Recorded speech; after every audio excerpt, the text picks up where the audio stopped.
Welcome to Senegal. Nagadef. Comment présenter le Sénégal?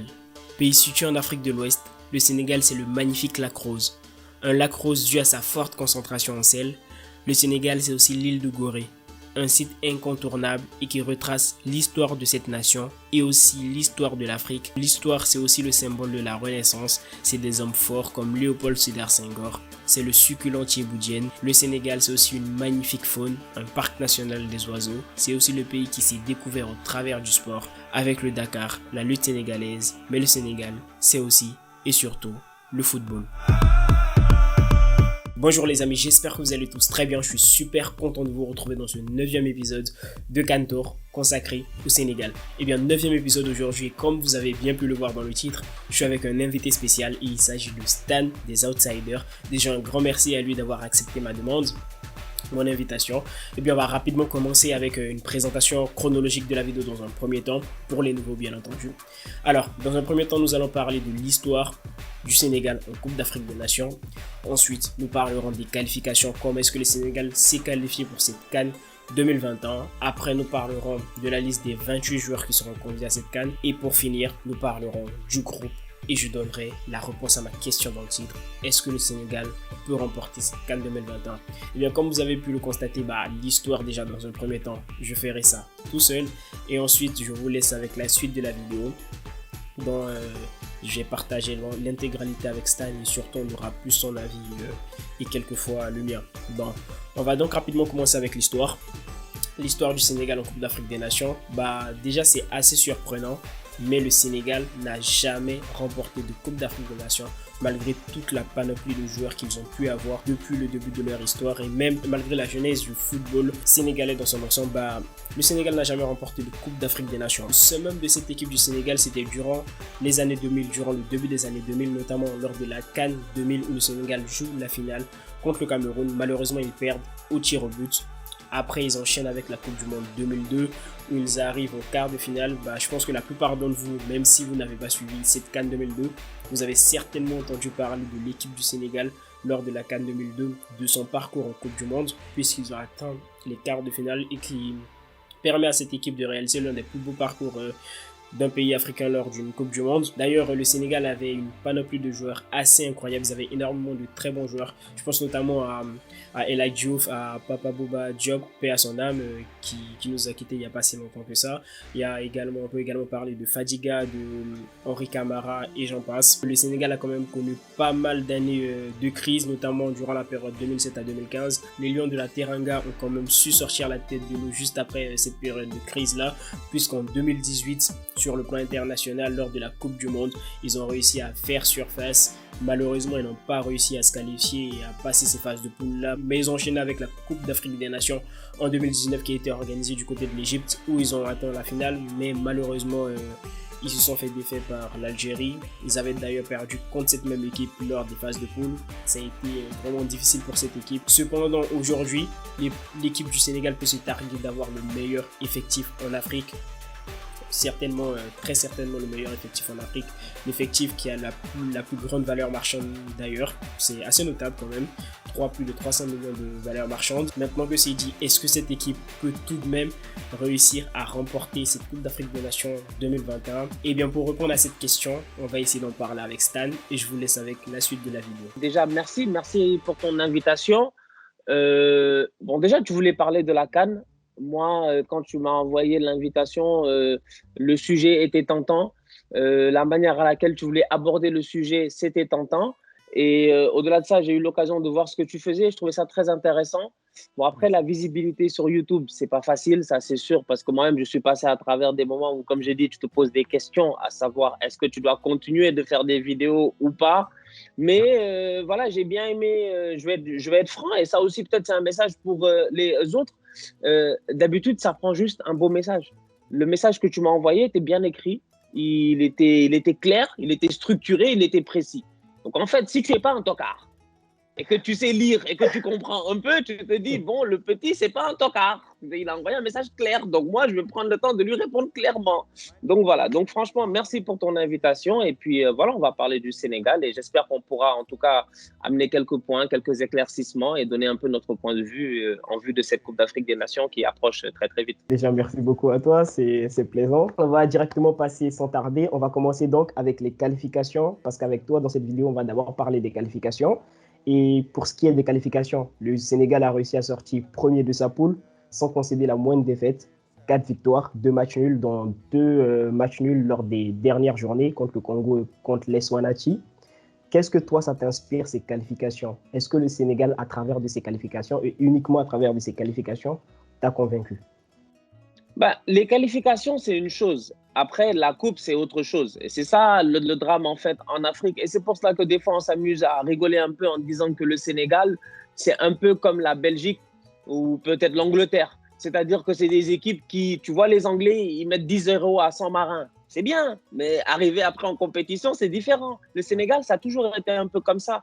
Bon, durant quelques années, on a souffert quand même. Entre 2008, 2012, 2008, 2012, c'est les années où on a beaucoup souffert en qualification. On a même raté une Coupe d'Afrique au passage. Mais si tu regardes bien, depuis que Aliou Cissé est arrivé, se qualifier, c'est devenu un peu une norme, c'est devenu normal. En fait, on se déplace en Afrique, on gagne. Franchement, on gagne, on se qualifie sans souci. Maintenant, la crainte, je pense, de tous les Sénégalais quand on regarde les matchs de qualification, c'est dans le jeu qu'on propose par rapport aux adversaires contre lesquels on aimerait jouer. Le Sénégal aimerait, je pense, après avoir joué un match amical face au Brésil, après avoir fait la Coupe du Monde en 2018, c'est ce genre d'adversaire-là que tu as envie de jouer. Donc, quand tu bats Eswatini 4-0, c'est bien. Mais arriver au niveau international et arriver à un niveau où tu vas même jouer face aux meilleures équipes africaines, qu'est-ce que tu vas proposer? Je pense que c'est ça qui pose un peu problème aujourd'hui, en tout cas pour nous, Sénégalais. C'est qu'on sait qu'on n'est pas mauvais, mais la question, c'est de savoir quand on va arriver dans les grandes compétitions, comment est-ce qu'on va réussir à se débrouiller. Et la CAN, je pense, va être un bon baromètre pour nous tester avant même les barrages retour de la Coupe du Monde là, en mars. Oui, et merci de souligner ça. J'ai lu dans pas mal de forums, notamment, et j'ai discuté avec pas mal de personnes qui suivent l'équipe du Sénégal, notamment des Sénégalais, qui m'ont aussi fait part de la même chose. Mais en gros, l'effectif, le Sénégal a un très bon effectif, a une grande nation de football. D'ailleurs, c'est l'équipe qui a la plus grande valeur marchande en Afrique, 300 millions, plus de 300 millions d'euros, avec des joueurs vraiment incroyables. Mais en dehors de ça, le collectif, la création de ce collectif-là, c'est un peu en retrait comparé à ce qu'on peut attendre du Sénégal.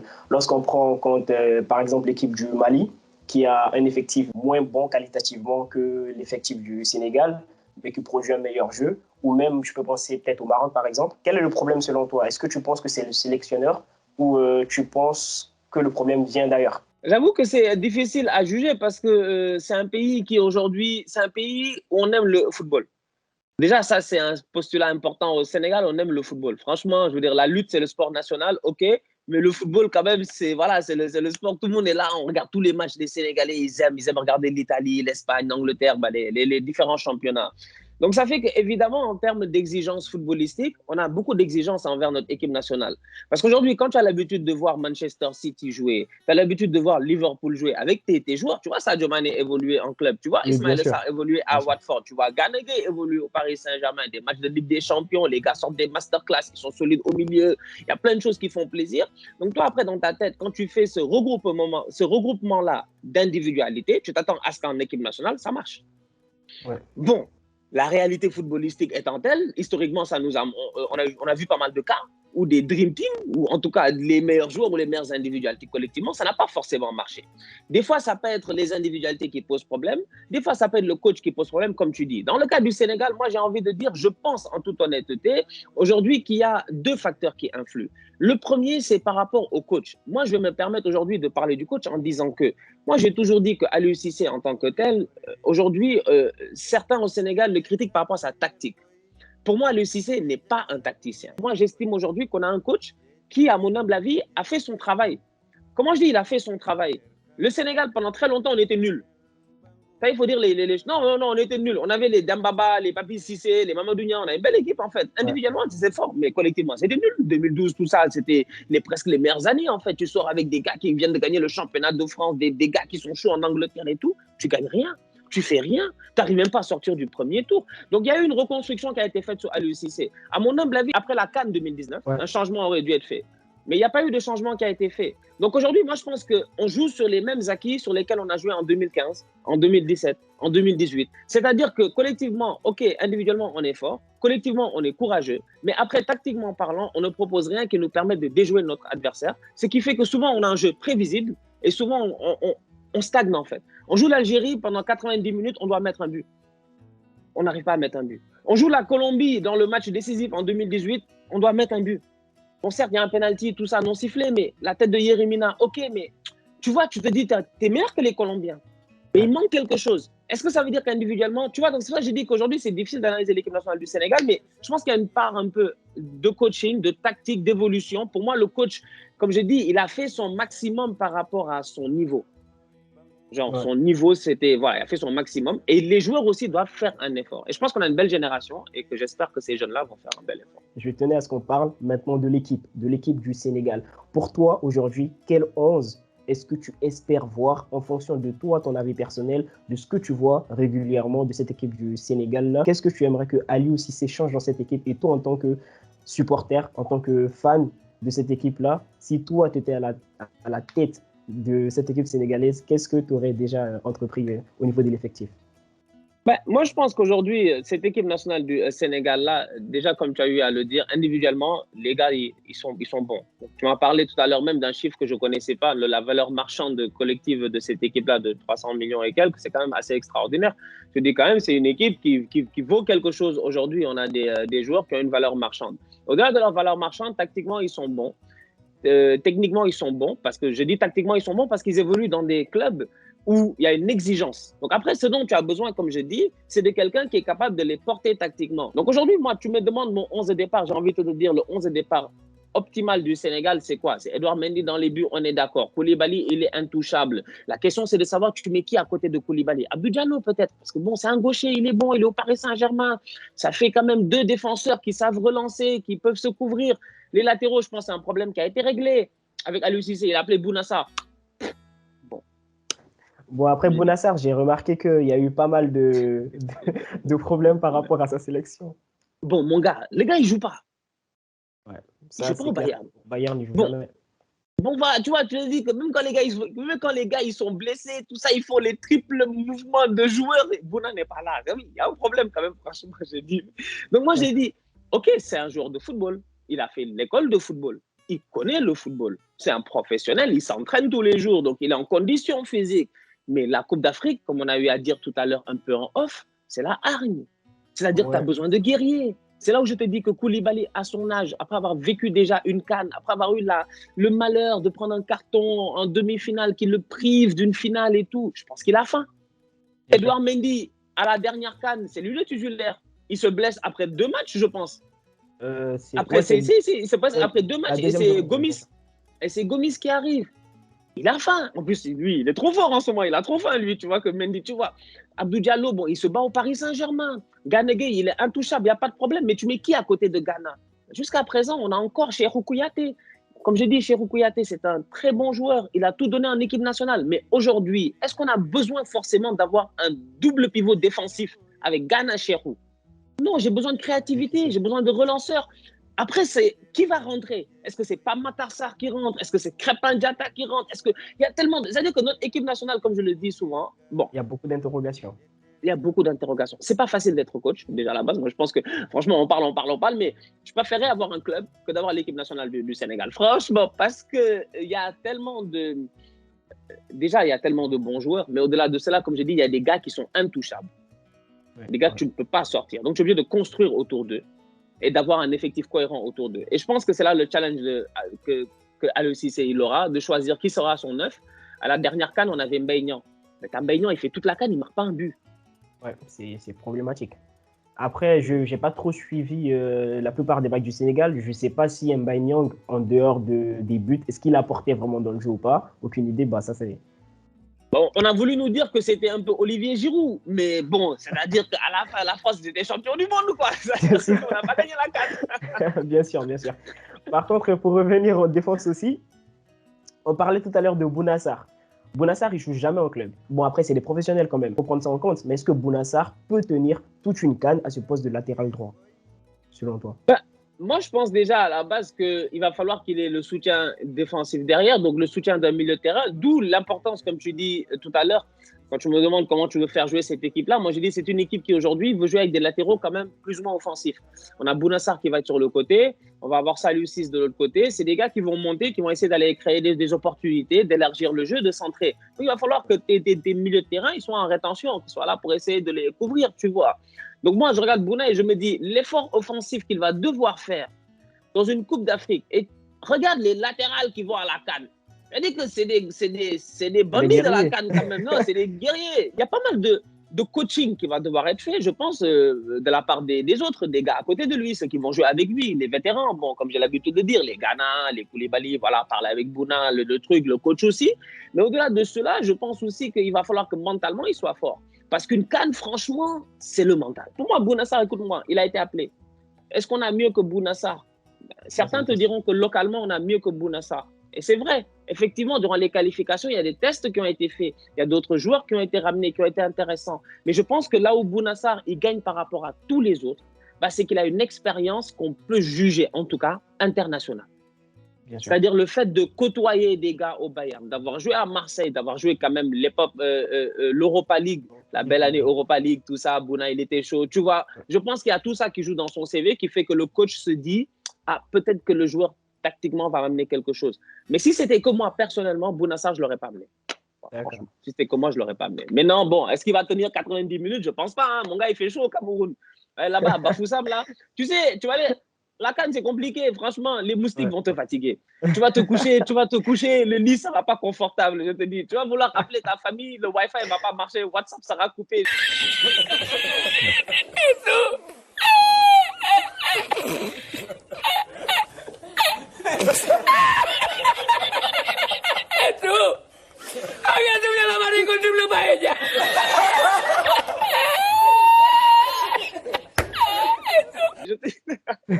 C'est tellement de stress que voilà, on va espérer que ça va bien se passer en tout cas, parce que s'il est titulaire, bah, j'espère qu'il va pouvoir bien jouer. Un autre problème aussi que j'ai remarqué au niveau de cette équipe, en défense centrale, j'ai l'impression que Kalidou Koulibaly, c'est le seul et unique vrai défenseur central qui peut tenir un rôle indiscutable. Cependant, j'ai un problème avec cette défense centrale parce que Kalidou Koulibaly, il a vraiment beaucoup plus tendance à évoluer en tant que défenseur central gauche et il est performant lorsqu'il joue à gauche, mais quand il joue à droite, c'est beaucoup moins performant et j'ai l'impression qu'il se sent beaucoup mieux, beaucoup plus à l'aise à gauche. Imaginons qu'on le met à droite. Abdou Diallo à gauche. Bah, quelque part, tu brides un peu Koulibaly parce que tu ne le mets pas dans les meilleures conditions possibles. Mais si tu le mets à gauche, par exemple, tu mets qui à droite? Bah, c'est ça le problème qu'on a eu la dernière fois. Il y a eu Pape Abdou Ciss qui joue le dernier match. Je ne me trompe pas, il marque, c'est un CSC. Je pense qu'on cherche encore, si je ne me trompe pas, jusqu'à présent, on n'a pas encore vraiment la paire. Parce que dis-toi qu'à la dernière CAN, on part avec une paire. On part avec Koulibaly et Sané. Sané se blesse. Après, il y a Kouyaté qui arrive en défense centrale. Il fait le taf jusqu'en finale, Kouyaté. Tu vois, c'est dommage après parce que Koulibaly sort en demi-finale à cause de la suspension et tout. Il est suspendu pour la finale. Sané reprend sa place. Bon, il y a le but. Voilà, donc... moi, je regarde, je me dis, c'est vrai qu'en défense centrale, on a toujours eu ce problème-là. Mais je pense qu'aujourd'hui, qu'un joueur comme Kalidou Koulibaly devrait avoir la capacité quand même de se motiver pour 6 ou 7 matchs et d'être capable de se transcender, de jouer à gauche, à droite, au centre, en l'air ou quoi que ce soit. Je pense que Koulibaly, il a la capacité aujourd'hui, franchement, de se gérer. Donc pour moi, Koulibaly, gauche ou droite, ça ne doit pas être un problème. Et je pense que Koulibaly, Abdou Diallo, ça peut être une bonne axe centrale, franchement, qui peut se gérer. Il va juste falloir que les deux ils soient très disciplinés, franchement. Pour moi, tout est une question de discipline. Parce que tu regardes bien et tu te dis, dans le groupe dans lequel tu es, tu n'auras pas forcément affaire à de grands attaquants. Donc, tu auras affaire à peut-être des ailiers rapides. Donc, du coup, tout va être une question de comment tu vas couvrir tes latéraux. Parce que, tu vois, moi, je me dis, c'est pas comme si le Zimbabwe ou le Malawi, tout ça, je m'inquiète pas trop, tu vois. Je pense Zimbabwe, ils ont Kadewere peut-être, ou un truc, je pense qu'il est à Lyon. Voilà, mais... Ouais. Mais je m'inquiète, je pense, mais je m'inquiète pas trop, tu vois. Mais je m'inquiète plus des ailiers, de mes latéraux. Mais je pense qu'en défense centrale, on devrait s'en sortir. En tout cas, Kalidou Koulibaly, il a 30 ans, hein, donc c'est maintenant ou jamais. Hein. En fait, c'est une belle année, quoi. C'est CAN, Coupe du Monde, il faut assurer. C'est ça. Justement, Kalidou Koulibaly, pourquoi j'ai fait la réflexion? Parce que j'ai regardé, je pense, 3-4 matchs du Sénégal où il évoluait à droite. pour me faire une idée. Et j'ai remarqué, lorsqu'il évolue à droite, il a beaucoup tendance à partir sur la gauche, comme si c'était un réflexe. Il partait beaucoup sur la gauche et il essaye la droite libre. Et généralement, lorsque tu as, je te donne un exemple tout bête, tu as Bonassar qui évolue à droite, qui est beaucoup plus offensif. Imaginons sur une contre-attaque, Bonassar reste devant, il ne revient pas. Et tu as Khalidou Koulibaly, la balle qui est du côté gauche. Il part couvrir à gauche et il laisse un gros espace à droite. Et ça, j'ai vu ce genre de situation une, deux fois, où c'était pas Bonassar qui était à droite, je ne sais plus c'est quel défenseur, quel latéral, qui était toujours là, qui a couvert Koulibaly lorsqu'il est parti. Mais imagine Bonassar à la place, qui est devant, qui ne revient pas, peut-être par manque de conditions physiques, tu as Koulibaly qui part à gauche. Comment est-ce que tu règles ce problème-là? Ça, c'est problématique. Et du coup, je pensais à d'autres solutions. Je me suis dit, est-ce que tu ne mets pas Koulibaly à gauche et tu mets peut-être Kouyaté dans l'axe en défenseur central? Je sais pas ce que tu en penses. La question, c'est de savoir, est-ce que nous, au Sénégal, on a encore envie de voir Cheikhou dans le 11? Pour moi, Cheikhou en défense centrale, il l'a montré la saison passée en Première Ligue, il n'a pas été mauvais. Hein. Il n'a pas été mauvais. Effectivement, tu me dis Cheikhou en défense centrale. Je dis, bon, nationalement, on va te dire non. Mais moi, je dis Cheikhou, il joue sa dernière CAN, tu le mets en défense centrale, mais il se pourrait qu'il fasse qu'il te fasse la CAN des CAN, en fait. Parce qu'il a l'expérience. Parce qu'il sait ce dont il est capable et c'est ce qu'il ne sait pas faire. Et ça, c'est important. Giorgio Chiellini, 37 ans, il te sort un euro, s'il te plaît. Les Saka, là, ils ont essayé de déborder. Ils n'ont pas pu. Mais la question est de savoir, encore une fois, comme je te dis, il y a des gars que tu ne peux pas toucher. Koulibaly, il va être titulaire. Et je pense que celui qui a l'avantage, ce sera Abdou Diallo parce qu'il est au Paris Saint-Germain. Et il se pourrait fortement qu'au courant de la saison, il continue à grappiller des minutes comme il a eu à le faire jusqu'à présent. Tu vois.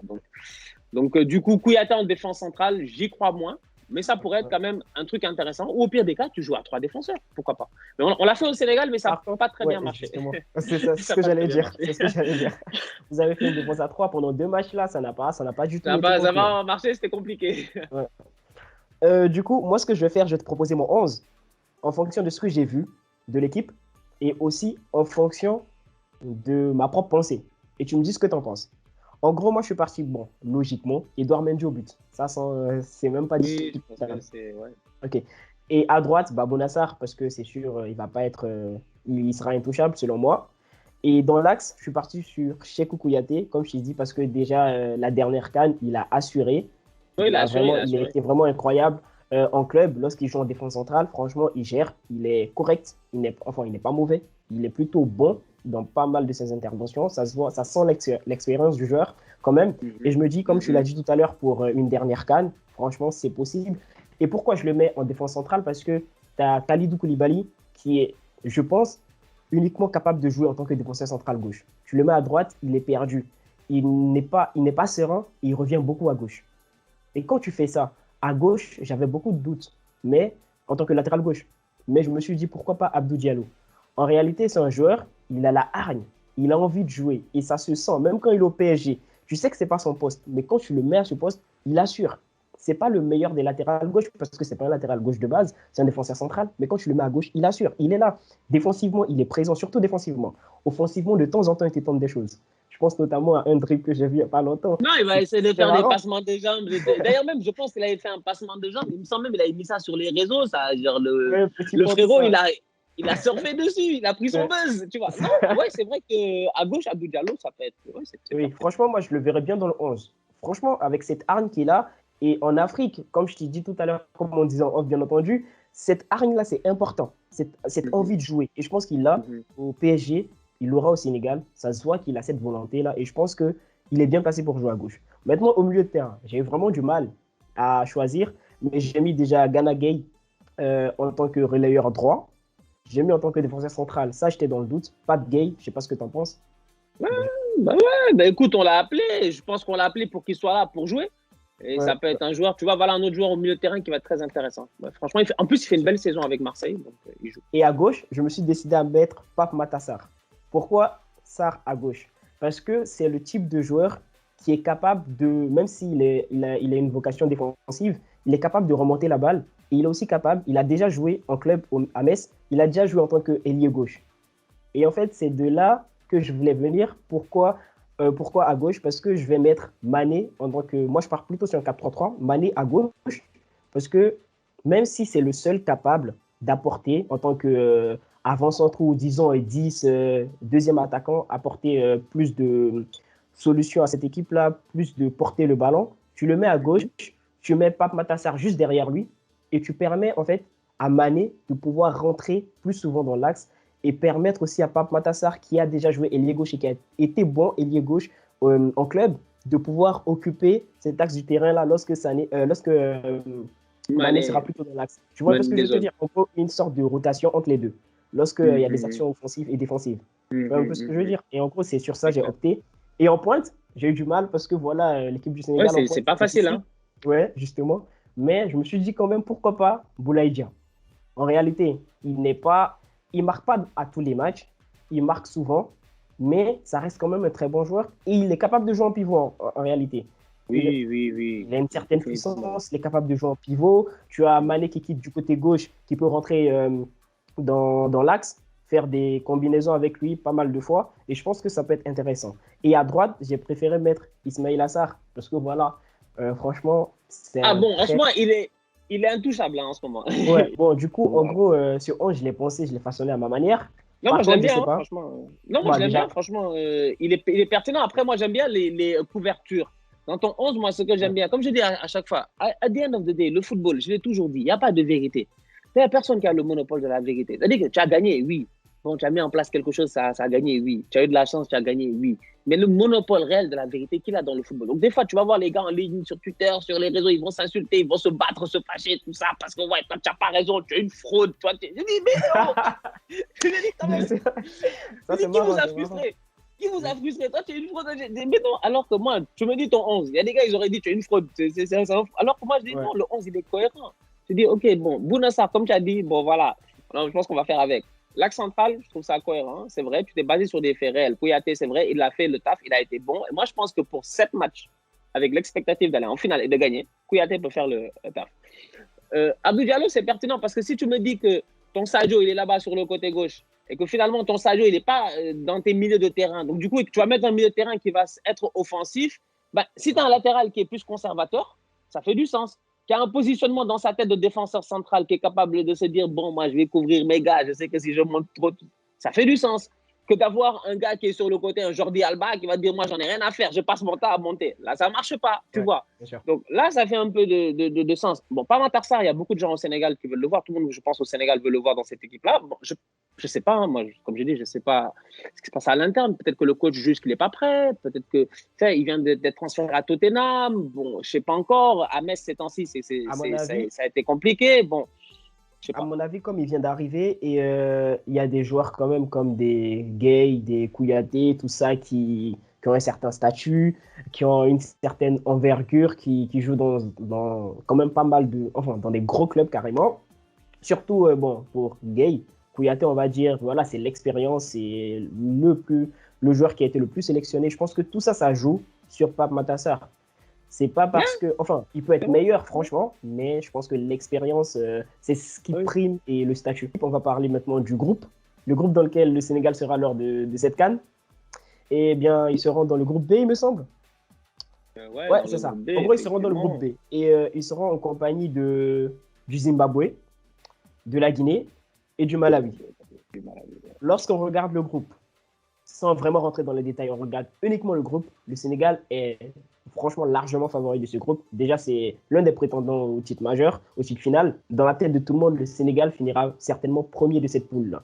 Mais en dehors de ça, selon toi, est-ce que cette équipe du Sénégal-là va finir première dans un premier temps? Et pour toi, quelle est l'équipe à craindre dans ce groupe? Parce que forcément, il y a une équipe qui peut quand même aller titiller cette équipe du Sénégal. Du coup, selon toi, quelle est cette équipe-là? Et est-ce que le Sénégal peut penser sortir sereinement de cette poule? C'est une bonne question parce que je regarde aujourd'hui et je me dis, il faut prendre en considération qu'on a fait les qualifications de la Coupe d'Afrique et les qualifications de la Coupe du Monde durant les 2 dernières années. On est sorti premier de poule qui était à peu près du même niveau. On est d'accord. Donc, je dis, la dernière, Congo, Togo, tout ça, j'ai dit, bon, Guinée, Malawi, tout ça, j'ai dit, ok, donc à peu près. Eswatini, tout ça, bon, je dis, voilà.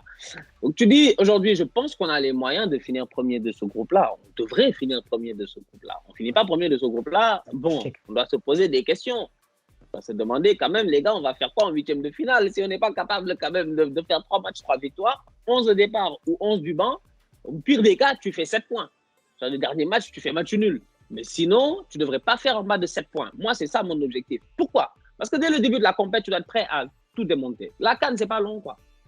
C'est un sacrifice de 30 jours à faire. Un sacrifice de 30 jours à faire en sachant pertinemment qu'on sait tous qui a la capacité de gagner cette Coupe d'Afrique-là. On se connaît, dans les yeux, dans les yeux. Après, il y a peut-être des surprises. Franchement, je dis, vous les Guinéens, vous n'êtes pas là-bas. Dans la discussion des gars pour gagner la CAN, là, vous n'êtes pas là-bas. Maintenant, si vous allez chercher là-bas un bon marabout, tout ça, vous venez, vous jouez votre football, vous gagnez. Bon, c'est possible, mais je dis, on se connaît, on sait que le Cameroun, ils sont favoris. Ils sont à domicile. Déjà, les caméras, là, tu as vu la Côte d'Ivoire la dernière fois, ils n'ont pas réussi à dépasser. Ça a été compliqué. Là, en plus, ils vont être accompagnés de leurs supporters à domicile. Ça va être extraordinaire. Donc, tu sais que le Cameroun, ils sont bien.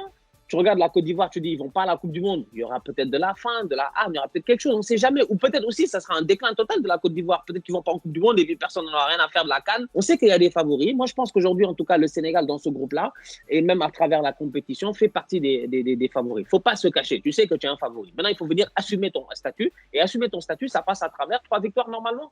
Avec tout le respect que j'ai pour le Zimbabwe, le Malawi et la Guinée, normalement, on devrait gagner. On devrait aller chercher les 9 points. Et comme je dis, au pire des cas, c'est parce que tu as 2 victoires. Et lors du 3e match, tu fais tourner et tu fais peut-être un match nul. Mais... Cette équipe du Sénégal-là, avec toutes les questions qu'on peut se poser, devrait normalement finir première de sa poule. Du coup, la question ne doit même pas se poser. En réalité, la question qu'on doit se poser, la vraie question, c'est maintenant, alors, est-ce que le Sénégal peut remporter cette CAN 2021? Est-ce qu'ils ont la capacité de remporter cette CAN? Capacité, oui. Ça, c'est sûr qu'ils ont la capacité de pouvoir remporter. Parce que c'est quoi la capacité? C'est de regarder et de te dire, bon, attends, déjà là, il y a la Coupe du Monde dans un an. On regarde toutes les équipes. Si je te dis aujourd'hui, est-ce que le Brésil a la capacité de gagner la Coupe du Monde? Tu vas me dire oui. Tu vas dire quand même, tu vas dire, il y a des gars avec les Paqueta, les Vinicius, tout ça, avec les Casemiro, Marquinhos, on ne sait jamais. La France, tu vas me dire oui. Bon, écoute, ils sont champions du monde en titre. Ils vont défendre leur titre quand même, avec pas des tocards, avec des... Pour moi, le Sénégal, c'est la même chose. On fait finale de CAN. Pour moi, on peut aller en finale. Je pense qu'on peut aller en finale. Pour moi, franchement, on peut aller en finale, quels que soient les adversaires. Et je pense que pour que le Sénégal puisse gagner une CAN, il va falloir que cette année, on fasse quelque chose qu'on n'a jamais fait. C'est qu'on soit des bandits. Il faut être des bandits. Il faut être méchant. Il faut qu'on arrive méchant. Qu'on arrive, je te dis, méchant. Rien à faire, en fait. C'est-à-dire, on démolit tout le monde sur notre passage. J'allais te poser cette question, en plus. Voilà. Il n'y a pas d'amitié. Il n'y a plus de teranga, là. Genre hospitalité, de je ne sais pas. On n'est plus dans la teranga, là. On est dans la guerre. Je voulais te poser la question de savoir quel est le joueur qui, pour toi, allait transcender cette équipe-là. Et je pense que ta réponse allait plutôt se pencher vers Edouard Mendy, peut-être. Parce que... pour moi, c'est lui le leader de cette équipe-là. C'est lui le leader de cette équipe-là. Parce qu'on a eu, je pense, des leaders par défaut, parce qu'ils étaient vétérans. Mais le leadership ne se justifie pas forcément par rapport à ton ancienneté. Tu arrives en équipe nationale, tu te rends compte que les leaders, c'est qui? Comme j'ai dit, c'est Ghana, c'est Cherkou. C'est parce qu'ils ont des statuts, ils sont là depuis longtemps. Ils ont fait les Jeux Olympiques en 2012 à Londres. Après, ils ont monté en équipe nationale A. Mais c'est normal que les gars, quand même, ils soient les leaders. Edouard, il vient d'arriver. Edouard, c'est un no-one. Tu arrives, on te respecte à Chelsea. Tu arrives, on te respecte au Sénégal. Moi, je pense qu'Edouard, aujourd'hui, franchement, si je devais même pousser, je lui aurais donné le brassard de capitaine. Aujourd'hui, il le montre sur le terrain. Donc, pour moi, c'est le leader, franchement, de cette équipe-là. Et j'aime bien quand les leaders sont de derrière. Moi, j'aime bien quand c'est un gardien. Voilà, moi, j'aime bien. Voilà, j'aime bien. Il est intouchable avec Chelsea, c'est bien. Il fait partie des meilleurs gardiens au monde, si ce n'est peut-être même le meilleur gardien au monde sur la saison passée. Donc, franchement, je veux dire, c'est vrai qu'il est venu, il a été surprenant. Et c'est ça peut-être qui fait que les gars ne l'ont pas mis dans le Ballon d'Or, tout ça, parce qu'ils se disent, ça fait 1 an, il vient d'arriver et tout. Bon, les gars n'étaient pas prêts. Alors que le gars, il est fort. Donc, voilà. Après, tu ne peux pas lui enlever. Donc, lui, il va continuer à faire son chemin. Et j'espère qu'il va mener le Sénégal, en tout cas, vers les sommets. Mais j'ai confiance en son leadership. J'ai confiance. Et j'espère que les autres vont lui faire de la place aussi. Parce que c'est important. Aussi. Bon, si les vétérans ne te font pas de la place, c'est beaucoup plus compliqué. En plus, le leadership naturel, ça se voit déjà quand il joue à Chelsea, quand il joue en sélection, tout ça. Bon, franchement, on a beaucoup parlé, on a bien parlé. Franchement, c'était très intéressant comme débat. Et enfin, comme vidéo, débat, ça c'est autre chose. C'est pas un débat, c'est plutôt une collaboration. C'était plutôt très intéressant. J'ai adoré parler football avec toi. C'était très intéressant du début à la fin. Et des avis pertinents. Et une équipe que j'ai redécouvert aussi avec toi. Parce que voilà, tu m'as parlé de très nombreux points que je n'avais pas forcément abordés. Et bon, franchement, c'était super. Et je te laisse peut-être le mot de la fin. Et Ouais, ben merci franchement, merci pour l'invitation. Comme je dis à chaque fois, moi je t'encourage dans ce que tu fais. Écoute, c'est pas facile là, comme je dis.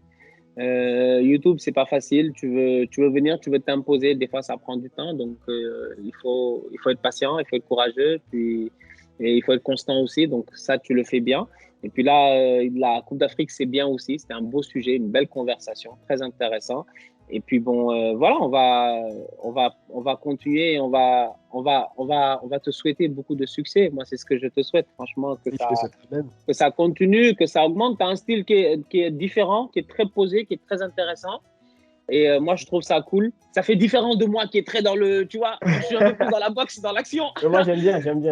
et tout. Donc, voilà, moi, je trouve ça très intéressant. Donc, vraiment, beaucoup de succès, beaucoup de courage. Et merci pour ta patience parce que quand même, bon, les gens, ils oublient, mais je pense que tu m'as envoyé le message il y a peut-être 8 mois. Moi-même, je ne me rappelle plus c'était quand. Moi-même, Ouais, ça fait très je pense longtemps. que ça fait, Ouais, ça mais fait tellement longtemps, mais je n'étais pas oublié. J'avoue que bon, on Ouais. peut être occupé, Déjà, ça mais je n'étais fait- pas oublié. voilà en quelques mots pour finir cette vidéo. Et C'est parfait. j'espère que les abonnés resteront pour voir la suite des épisodes parce qu'on va parler de peut-être 5-6 autres équipes avant la fin de ce projet CAN Tour.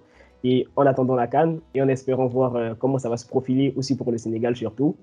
Et voir C'est si ça. voilà, ils pourront remporter cette CAN, quoi. On va garder espoir et bon, comme je dis à chaque fois, il faut continuer à liker, hein, les gars. Continuez à liker, continuez à partager. Gérez-vous, il faut vous abonner à la chaîne de Rodal. Voilà, on est ensemble. Merci.